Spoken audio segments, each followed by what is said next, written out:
Senator, do you think it's a mistake that Netanyahu has decided to ban 2 congresswomen from entering Israel despite their feelings on BDS? AIPAC has also said that they don't agree with Netanyahu's decision. Well, I'll leave that up to the Prime Minister of Israel. They're a duly elected member of Congress, I get that, but they're openly supporting the BDS movement, which would be an economic boycott of the state of Israel and basically destroy the state. So, I understand both sides of the story here. But originally Netanyahu's position was that they are welcome in, so do you think it's a mistake now that he's changed his position? Probably not in Israeli politics. It's probably not a mistake. From my point of view, there have got to be consequences to your behavior. If you openly join in an international movement to destroy the state of Israel, then you'll suffer the consequences. Senator, we spoke about gun reform and trying to pass red flag laws. We just published a story speaking to members of the General Assembly who say that there seems to be kind of little appetite to do something on the state level. What do you say to lawmakers who might be reluctant to go down that road, raising concerns about infringing on the Second Amendment due process? And do you think this will hurt your senator base? No, I don't. I think that most Republicans want to keep guns out of the hands of dangerous people. I own an AR-15. I'm a law-abiding, responsible gun owner. I'm working with the president. He called me up and said, I need your help. I'll be there. We'll leave it up to South Carolina as to what South Carolina will do or won't do. I'm not supporting a federal red flag law, but there will be grants available to states who go down this road if they have adequate due process for the gun owner to hire mental health professionals to help law enforcement determine what cases to take to court. There will be robust due process built in the grant program, but we're not telling South Carolina what to do. But President Trump has decided that he, as the President of the United States, needs to address a growing problem. Mentally unstable people with weapons, ignoring a lot of warning signs that somebody should have done something about. It's getting harder and harder to understand a system where 40 visits to the cops, an FBI hotline tip, the guy's about to kill everybody at school, nothing happened. Florida, after that, passed a red flag law. So I'm not here to tell South Carolina what to do. I'm here to help the president create a national grant program to deal with this issue. You talked earlier today about the rhetoric from the Republican Party about immigration that has helped to drive down some of the Hispanic voting bloc outreach. There are some within the Republican Party that are so frustrated by that rhetoric, not only Hispanics, but white Republicans who have left the party or who feel like they can't support the president in 2020. Are you concerned at all that the rhetoric, not only coming from the White House, but other members of Congress, is going to drive even more voters out of the party? I think what we have to do is be the party of legal immigration, merit-based immigration, find a space for the dreamers. They have no other country to go to. The Hispanic communities and African American communities are doing well under the Trump presidency. So the policies the president is pursuing, I think, are beneficial to all Americans. And but what about the rhetoric? Well, let me tell you, what about this? What about the idea we're going to decriminalize illegal entry and provide free health care?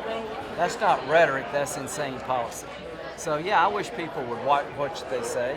It's not about somebody's last name, it's about trying to fix a broken immigration system. So you're going to have two choices. You're going to have the Trump approach, or appears to be the mainstream Democratic approach now, is decriminalize illegal entry in the country and offer free health care. I think that's insane.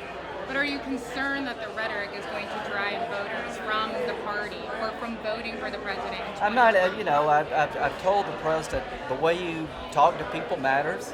I'm concerned about Democratic policies more than I'm concerned about Republican rhetoric. But the point of the matter is, I'm looking for a way to solve problems. I think the president has been really good after the shooting. And within 5 minutes of the shooting, they accuse him of causing the shooting. So this rhetoric thing is a two-way street. Can you talk about South Carolina's change in their voting system? Can you talk about efforts to reform that on a federal level? Yeah. So we're one of 5 states that still that don't have a ballot backup system. That's about to change. There's a $365 million been appropriated to help states secure their voter base, their database.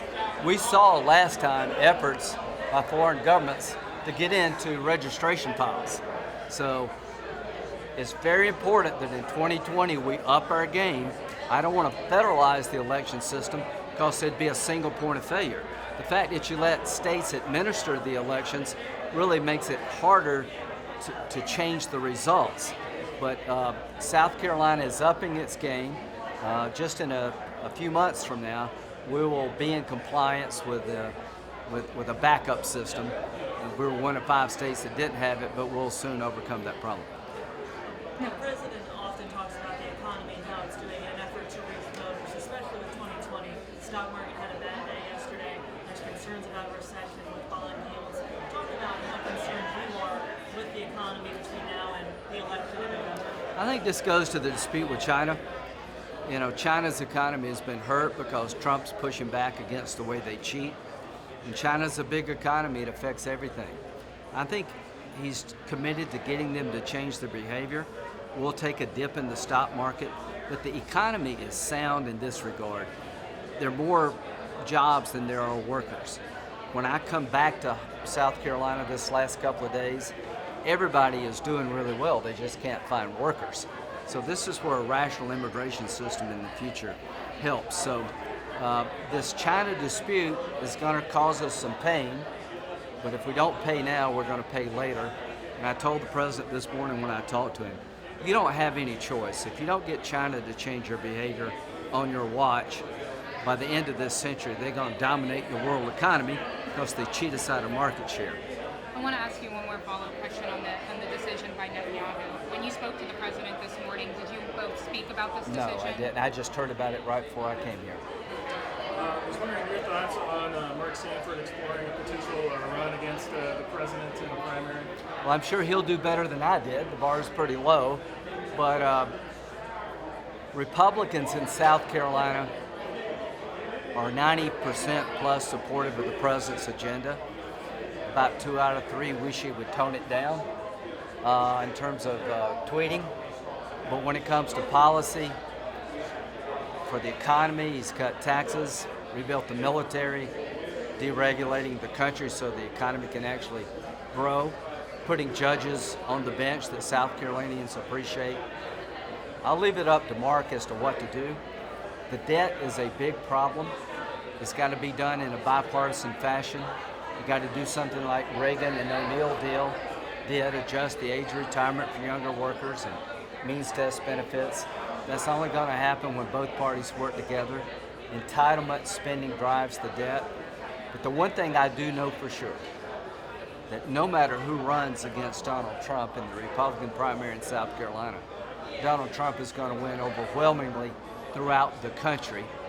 When it comes to the general election, if the economy stays strong, and I believe it will, and we don't make any mistakes in Afghanistan by leaving too soon, I think it's his election to lose.